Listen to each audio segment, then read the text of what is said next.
Hey, what's going on, YouTubers? Hey, we're waiting for our Facebook family to get online. Today is We Must Confront Shame Now.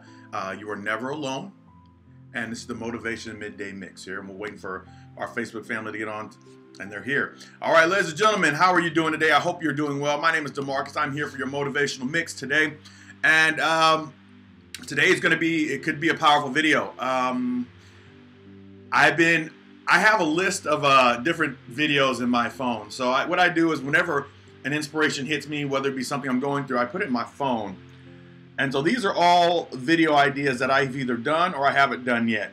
And these are things that I must get to. For example, if you get too caught up in your own life, you'll never be able to change the world. That's one of the ones that I had from the beginning. But I started to realize that I was having too many ideas and I was losing them. So this one's been in my phone for a good little bit, and I've been avoiding doing this topic because it involves a personal input into the video, and it can be quite powerful. It can be exposing, it can be raw. I'm gonna have to be naked. Not really, I'm not getting undressed here, but like naked and vulnerable is what I'm gonna have to be to do this video. And so we're talking about shame. And we're gonna go right into it. There's a quote or a scripture or something that says, "Tell the truth, shame the devil."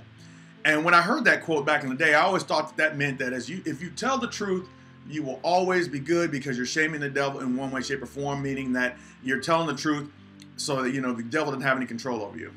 But I'm starting to realize that might actually have another meaning to go to it. I think also it means that we have to not only just tell the truth to other people out loud, but we also have to tell the truth to ourselves inside.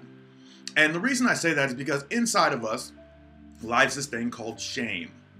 Now, there's many books written on shame, potty training shame, and all kinds of things. We've been shamed, shame here, shame there, here, shame there, shame everywhere, shame, shame. Oh, McDonald had some shame too. So shame is one of those things in life that we don't realize how much it actually affects us. I was thinking today of the perfect analogy for shame, and what I think about is shame, pretend shame is a diamond, and it's on display.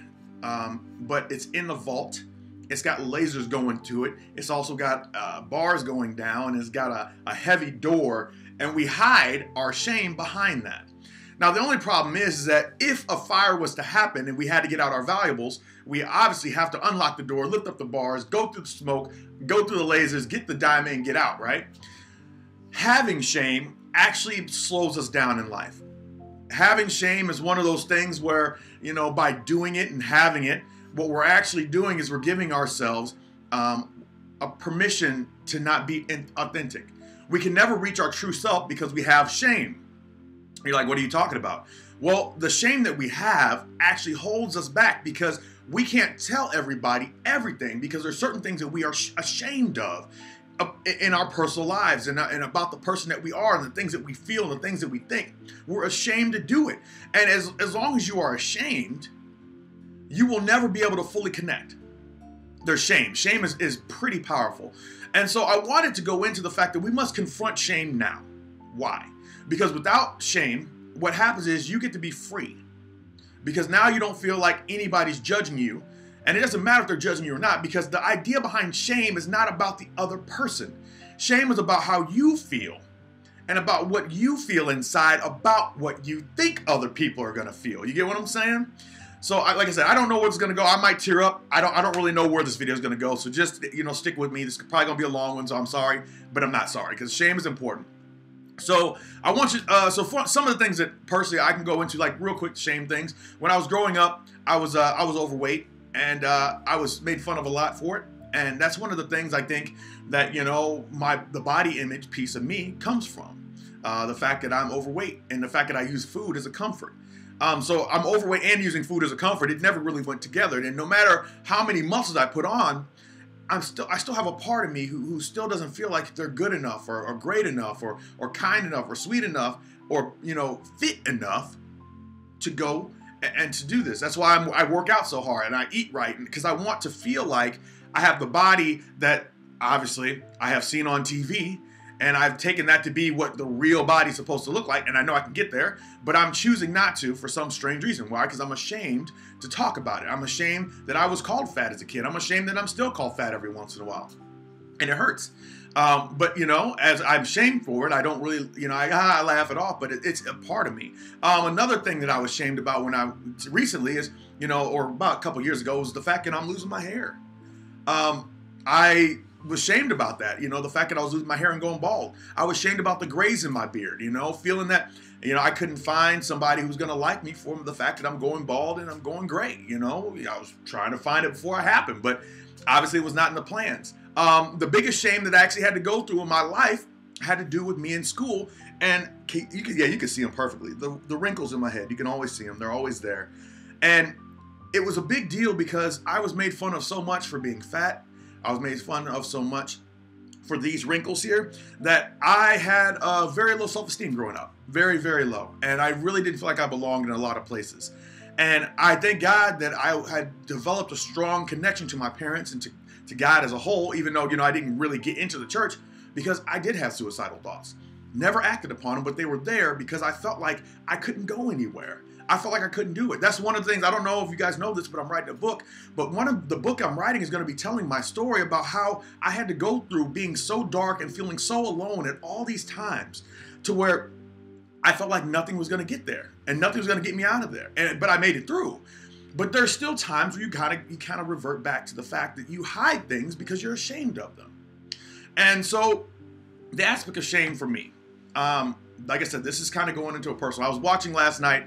The reason I actually did this video today is because everything I've been listening to, everything I've been watching, everything I've been seeing, all have been pointing to this aspect of talk about shame. So I don't know why. I don't know if I needed to release this because I'm going to talk to you about the whole aspect of shame and how to get past it. Or if somebody else is feeling shame and they don't know how to get past this. So I was watching a movie last night, The Greatest Showman, and it was a great movie. If you haven't seen it, I highly recommend it, whether you like musicals or not. You don't have to listen to the music. Just focus on the storyline. The people in the story, and this is a spoiler alert, so if you don't want to hear this, cut your TVs down. But in the movie, he finds these people, these freaks, as we would like to call them, but he called them rarities or oddities or something. You know, he found a bearded woman, and at one point in time, he comes up, he hears this woman singing. He's like, where's that coming from? He goes in and he sees this woman with a beard, and he goes, you're so beautiful, and everybody around her laughs. And she's like, sir, you need to leave. And she's like, no, the world needs to hear your voice. And so, in all reality, he found her and many others like that and gave them a chance to not only accept what they were ashamed of, but to put them together with a group of people who also had similar shames. They may not have been a bearded woman, but they may have been a dog guy or maybe really tall.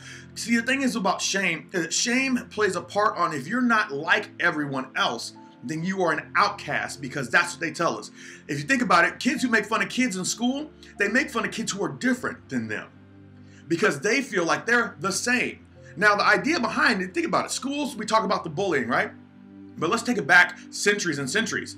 The reason that a lot of people come to America and they were bullied, the Irish, the blacks, the Jewish community, the Arab community, when this first started, coming here, is that when they came here, they weren't like everybody else either. So they were also bullied on their way to try to just to be a part of it.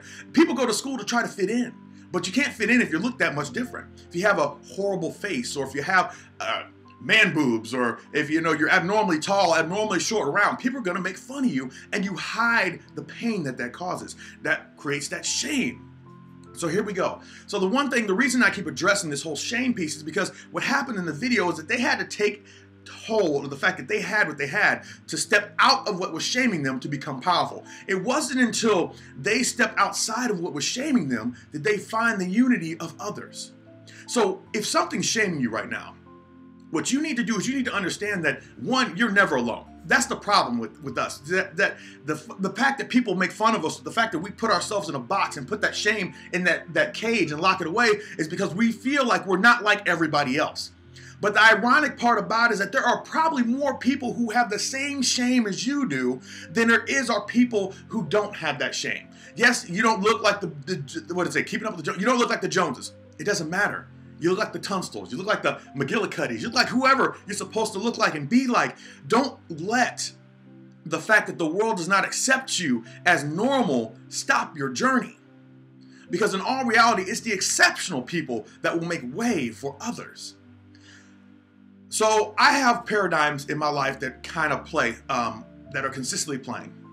One of my biggest paradigms is that and understand, I'm going to tell you this, but I'm not telling you this so you guys start commenting on here, oh, I'm so sorry, oh, poor baby. No, I'm releasing my shame. I'm releasing the power that shame has. Because shame is just like a light fixture. When I turn off a light fixture, it no longer has what? Power over me. That no longer has power. But I had to turn it off. I had to take it out of the socket. I had to unscrew the light bulb. That's how, oh, by the way, I got light bulbs that are here. That's how you get rid of the power of shame and you're able to live a forward, free life. So I don't want to hear any messages about, oh, I'm so, I don't need that. If you empathize with your own story, but you don't have to comfort me. This is not what this is about. Even if I start tearing up, that's not what this is about. I have a paradigm playing, and by paradigm I mean something that's consistently running in my past and in my current, that I must break, and it's two of them, and it explains so much about who I am. Growing up, I always asked out girls, and I always asked them out a lot. I asked out a lot of girls. Now, a lot of people think I did that because I wanted a lot of girls, but it wasn't all that reality. It was actually a piece of my shame that had me doing that. And to the point where I stopped doing it. The reason that I asked out a lot of girls is because I was consistently rejected over and over again growing up. I remember one time being a kid, and I was in elementary school, and I wrote this love letter to this young lady. I won't say her name, but I remember her name. Her name was, I'll say her initials, A-Y. And I was in gym, and I was like, hey, can I go to the bathroom? And I ran down the hallway, and I put the note on her desk, and I ran back to gym, and I was really excited. Got back to class. She got the note, and she read it. And, people started making fun of her, and then people started making fun of the note. And then somehow they found out it was me, and then they started making fun of me. So I've consistently, all my life, like a lot of people have had girlfriends over and over, consistent girlfriends, moving. I've not had that privilege. That's not one of the things that I've ever had. People have had many opportunities to really put their love somewhere. Think about love as a faucet, and it's running consistently, right? And people have been able to get big buckets and pots and put them somewhere so they could feel love, I didn't have any buckets. That would be my relationships to put the love into. The most recent one, I thought I finally had a big enough bucket, but it turned out that bucket had a hole in it, and it really hurt me. Not a big deal, like I said, I had to move forward. But I live with the shame that I'm unlovable. And a lot of you are like, oh man, I love you, DeMarcus. Like, yeah, I get it. You guys love me as a person, right? But the fact is that there's a whole part of you that has a need to feel like you can be loved on a whole different level than just a friendship level or a love friendship level. To have somebody that's going to protect your heart for the end of time is the way I feel. To have somebody that's got your back where you can actually turn and fight all the demons in front of you and turn your back on anybody fighting behind or any opponents coming behind you because they've got your back and vice versa. That's the kind of love I have. The kind of love that it ignites you and all you want to do is just take care of that person. But I've never found and never had a chance to find love like that. And I'm not even gonna lie to you. I know on my wedding day, I'm going to cry. And it's not like I'm gonna cry because, it's gonna be one of those things where it's gonna hit me hard. And the reason I'm gonna cry is because of all the rejection and the pain I've gone through for 15, 16, 20, 25 years of not feeling good enough to have someone. And to have somebody right there standing in front of me, accepting me, all my faults, all my positive, everything, and saying that I'm the one that they want to spend their life with. They don't need anybody else but me, and vice versa.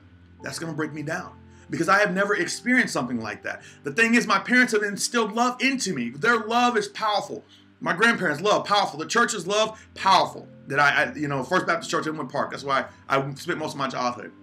But the fact of the matter is that all that love put inside of me the fact that there is a way for me to love, but it was just never reciprocated. I told my friend Marlene, we were talking last night because I was in a little funk, that I feel like sometimes that my love and me trying to give love is very similar to, you see homeless people on the street with a sign.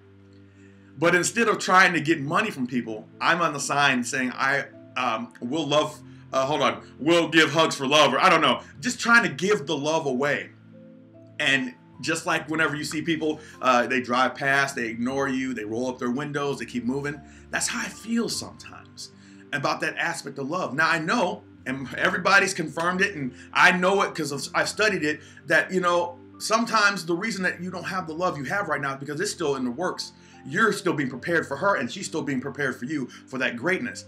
But it doesn't take away from the fact that there's a shame to the fact that I feel like I cannot be loved by another person in a romantic sense. Another thing that plays in me is the fact of I don't feel good enough. And that's one of the reasons why, ladies and gentlemen, I do these videos, is so people don't feel alone. I tell my story to connect the world to something else other than them sitting there feeling sad and hiding who they truly are. They have to be able, everyone, you, me, we have to be able to express all the things within us that are truly holding us down, weighing us down, holding us back, and all the other aspects in between, because we can be great. We can be loved. We can, and we are good enough. But the world will tell us otherwise, not because we aren't, but because the world must tell us that. I don't know why. Think about it. Why does the world have to tell us that we're not good enough on a consistent basis? That's a problem. So we have pieces of shame that are within us. Just like the movie, they were ashamed of who they were. And sometimes you have to just accept what is holding you back and allow that to not be what's going to hold you forward. Now these rolls in my head, I'm like, hey girl, go ahead and touch it. You know what I'm saying? You want to go ahead, go take it. But why? I had to accept that shame, because otherwise I used to wear hats all the time. You go inside my room, there's like a whole row of like 35 to 45 hats, because I was balding and I had the rolly head. That was important to me, to hide that. But I don't want to hide anymore, and I don't want you to hide anymore. So we must always confront our shame. Don't let it sit there and fester and grow. Confront your shame, ladies and gentlemen. And on top of confronting your shame, to the next level, remember you're not alone. But you will always feel alone if you give shame power and you hide it behind the wall. You cannot see somebody else who has shame if you're behind the wall hiding with your shame, not letting people see that part of you. I am very notorious for doing many things whenever my heart gets in a position to where it feels like it's going to be broken, where I hide. A lot of you know exactly what I'm talking about. You hide too. But the shame of hiding, ladies and gentlemen, does not take away from the fact that the shame is there. You can play hide and go seek and somebody's hiding. Just because you can't see them does not mean that the person is not hiding. But you have to find and say, you're it. You have to tag them. So the whole idea behind this, ladies and gentlemen, is don't allow shame to control your life. If you're feeling a certain way about something embarrassing to you, you've got to be able to confront it and let it go. Because there's power in letting it go. That strengthens you. That lets people like who need a blessing, who need to hear that they're not alone, who aren't making it. There are so many suicides going on in the United States right now, including children, because they feel like they don't have anybody who understands them. When in all reality, we all understand everybody. We understand one another, but we don't open up our hearts to let one another in, because if we did that, that would be vulnerability. And the world teaches us that by being vulnerable, you're weak. And that's not true. As a matter of fact, ladies and gentlemen, I can tell you right now from my own personal story, all my power didn't come back to me, because I used to do a lot of these, advice things to people. My power did not come back to me until I started to step back into my vulnerability and start to tell people, hey, it's okay that you look like that. It's okay that you feel like that. But don't let that control you, because now they don't feel alone. And people tell me, hey man, I appreciate your video. Hey man, I appreciate your, hey, thank you so much for, and I love it. And the reason I love it is not because I want the admiration for it. I don't want the gratitude for it. I don't want the continuous praise for it, but that there's somebody else in the world like me who doesn't feel like they have to be alone any longer. And there's somebody else in the world like me that doesn't feel like that they have to hide who they are. The best part about you is that you are you. The best part about you is that you're an original. You're unique. So how can you be unique and be mad that you're not like everybody else?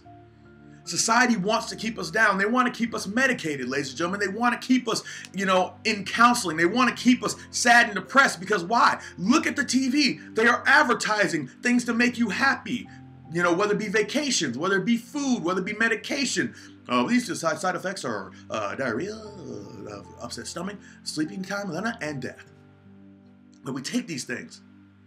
But you don't have to be alone, ladies and gentlemen. You don't have to sit in a place where you can allow everything that is negative to control you. That's why you have to release the shame. That's why you have to confront the shame right away, because what's going on is that you're putting negative in your body and you're leaving there and it's festering and growing like mold. And as mold grows, it kills you. And guess what? Guess what shame does? Shame and negativity do the exact same thing. They sit in your body, you hold them there, you hide them from everybody else, and it kills you from the inside out. You're not alone, ladies and gentlemen, and that's the whole point of this video. 20 minutes in, and all I'm trying to say is that you're not alone. But the only way for you to understand and know that is to open up your heart and open up your mind and release the things that are shaming you. And the reason I'm doing this video right now might be to reach you, but it might also just be to let go of my shame. I just literally told the world that I feel like I can't be loved. So it's no longer shame for me. It's no longer hidden. Hiding that shame gives it power. It's like having something behind glass. You can't get to it. The only time you can get to it is you lower the glass, you can get to it. I just told the world that I feel like I'm not good enough all the time. And it's okay. Because by doing that, I had taken the power away and I've given the power back to me. And that's all I have for you, ladies and gentlemen. I really hope you got something from this. I highly recommend watching the movie The Greatest Showman. Really great movie. Just to understand the aspect of what it's like to hide behind something. And to feel like you're not good enough, to have other people tell you're not good enough. And I'm not even going into that because that's just too much video already. And then also on top of that, to have you don't believe it, people tell you it and they believe it, and to feel like you're alone in this world. That's a powerful combination. So all I want you to do is open up your heart and don't be shamed anymore. Reach out to somebody. Reach out to me. If you have something that you want to get off your chest and you feel like you're ashamed to say out loud, I'll gladly listen. And I'll gladly help you to get through it so you don't have to feel shame, because as soon as you tell one person, you release it. It's no longer a hidden secret. Secrets, when they're hidden, are a problem. But secrets out in the open, they're dealt with. And that's all I have for you, ladies and gentlemen. I appreciate it. Thank you for listening to this gray-haired, rounding, bald-headed man with ashy elbows who's overweight. Thank you for listening to him. Because in all reality, I'm not alone. There's somebody out there like me. And it's okay. And there's somebody out there who will love me for every flaw I have. And I know that. And it's hard sometimes, but sometimes you have to go through that pain. Winston Churchill says, if you're going through hell, keep going. A lot of you guys are going into hell and getting shamed, stopping, and just sitting in the shame. Ain't nobody got time for that. You're better than that. And remember, I believe and I love it, each and every single one of you. And don't let shame hold you back, ladies and gentlemen. You can do anything if you believe, if you let go. Don't give your power away. It is your power to give. It's also your power to hold, harness, but it's also your power to protect. So here's what I want you to do. Take that shame and turn it off. And then see how far you go and what will come to you. That's all I have. Ladies and gentlemen, have a blessed day. Thank you for listening.